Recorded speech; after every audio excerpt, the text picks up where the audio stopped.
Hello everyone, my name is Gabby and welcome back to another Dragon Ball Super review.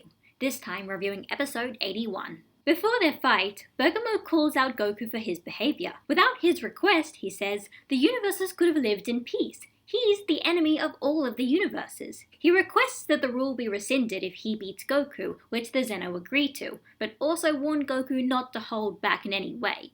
So, to the surprise of absolutely no one, Goku manages to win, even with Bergamo having the ability to absorb his opponent's power. The Zen exhibition match is over. The Grand Priest then lays out some rules for the upcoming Tournament of Power. It's going to be a battle royale, with teamwork and tactics seemingly being the key to winning. But before the meeting can be concluded, the leader of the Universe 11 Pride Troopers, Toppo, challenges Goku to a fight, wondering if he has any evil intent. To which Goku agrees. So, what did I like about this episode? Well, first of all, obviously, I did like the fact that Bergamo basically called out the giant elephant in the room. That was the fact that this tournament is Goku's fault, and as a result, all of the universes potentially getting erased is kind of also Goku's fault as well. Even if it was almost like a bit exaggerated, and the idea was that Bergamo was kind of going a bit too far with his accusations, it was nice that someone at the very least, one of these characters was treating the idea that all of their universes would be erased with the brevity that it deserved. Goku might have been a bit nonchalant about the whole issue, but the other gods seemed pretty terrified of the idea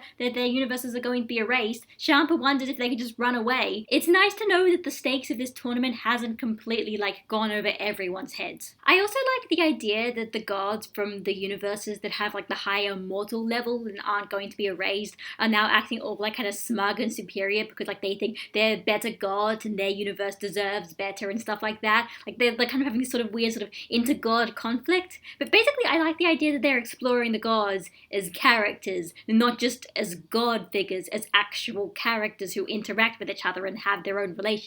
That's really nice. As for what I didn't like about this episode, well, for this being the final match of the Zen exhibition match, it didn't really feel like much of a final fight. It didn't really feel like much of a climax. Honestly, Goku's fight against Bergamo was probably shorter than Buu and Gohan's fight as well, and it didn't really have as much strategy or really any kind of big stakes to it. It didn't really feel like this is the big final match where everything is going to be concluded. It didn't feel like Goku needed to go full out on this. I mean, he did kind of go full power, but the fact that he did that in the first place almost just felt a little bit kind of obligatory. It was a kind of Toei DBZ movie kind of thing where they're oh, we'll just make him go full power and use his strongest attack because that's what everyone knows about. And it didn't really feel like it made any sense. I didn't really understand the logic as to why Goku would suddenly be actually, no, I'm not just gonna go Super Saiyan Blue. I'm also gonna do Kaioken and do a Kamehameha. Because reasons. Maybe you could say that was intentional, that they were trying to make Bergamo kind of almost just feel like a pushover because the big climax is actually when Goku fights Toppo, when they didn't want to kind of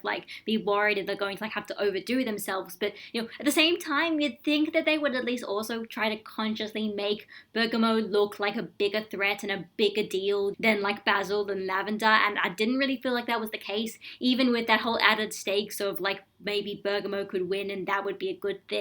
It just didn't feel like it was big enough to me. And to dip my toe into the whole Goku discourse debate once again, I'm not really going to, completely engage in it altogether because I feel like, once again, there's no point judging Goku's behavior. But, the one thing I still have an issue with is the weird kind of inconsistencies with the tone and the way the characters are acting. Because, in this episode, we have, Bergamo really, completely just, calling Goku out for his behavior, just saying exactly what's wrong with it and saying that Goku is essentially the bad guy. But the weird thing about it is the way that it's kind of presented, or at the very least what it feels like it was trying to do, was it was Bergamo's assertions are just supposed to be completely overblown and ridiculous. He is just milking it, and he's sort of doing kind of lies and half-truths to try and sort of turn the audience against Goku, even though some of that stuff isn't actually true at all. Beerus is saying that this is kind of Bergamo's plan from the very beginning, and he was kind of being sort of sneaky about it. So it makes you think that the purpose of this fight in this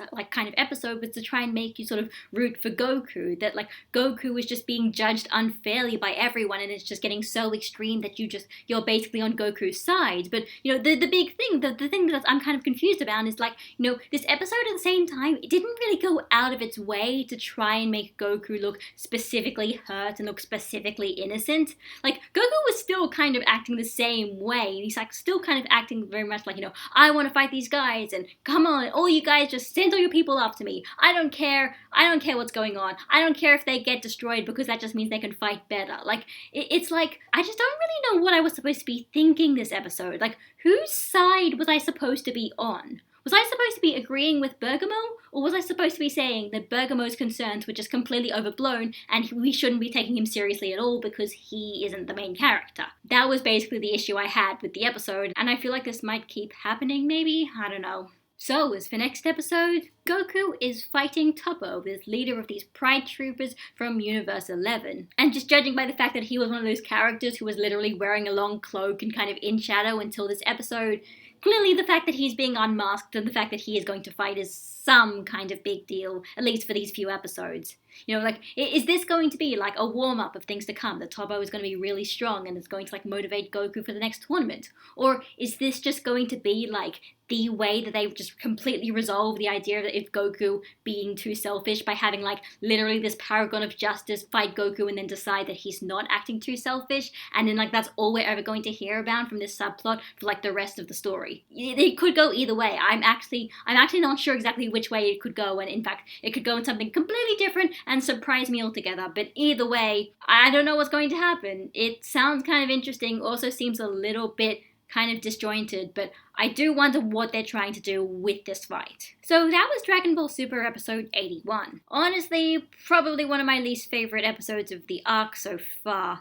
I mean, it had some nice ideas, I won't deny that, but I feel like it just didn't really go very far with them. Even like Bergamo's ability to absorb his opponent's power didn't really go very far. They didn't really do much with it. It just more felt like an excuse to make him bigger, and they didn't really do very much with it at all. Not to mention, for Goku's first fight in this arc, it didn't help that they were just kind of making him act like a giggling idiot, being like, oh, hey, why don't you go get stronger? I want to fight strong guys. That'll be really fun. Do you want to get stronger any time now? I'm going to make you stronger. Is that going to be fun, guys? It'll be fun. And I just feel like it got a little bit too repetitive, and Goku, yeah, he definitely wants to fight strong guys, but he also has more to his character than that.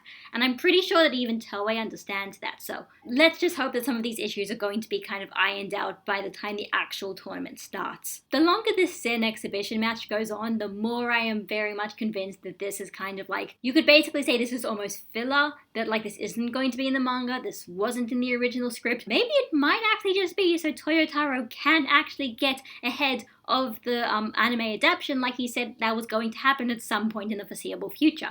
Maybe that's what it is. Because if it is filler, then, well, yeah, I shouldn't be taking a lot of these episodes very seriously, because generally when you take filler episodes seriously, that's when you start leading to all these weird contradictions in the story, because the people who are writing the filler don't know as much as the people who are writing the manga, who are writing the other things, and they're just, adding things of their own free will and liberties. And filler canon, Dragon Ball Super canon, is really complicated, and that's why I don't try to really get into it at all. But yeah, Dragon Ball Super is complicated, and hopefully it'll improve when we get to the actual important parts. So this is Gabby signing out, and Super's on a week's break, so I'll see you in 2 weeks. So bye guys!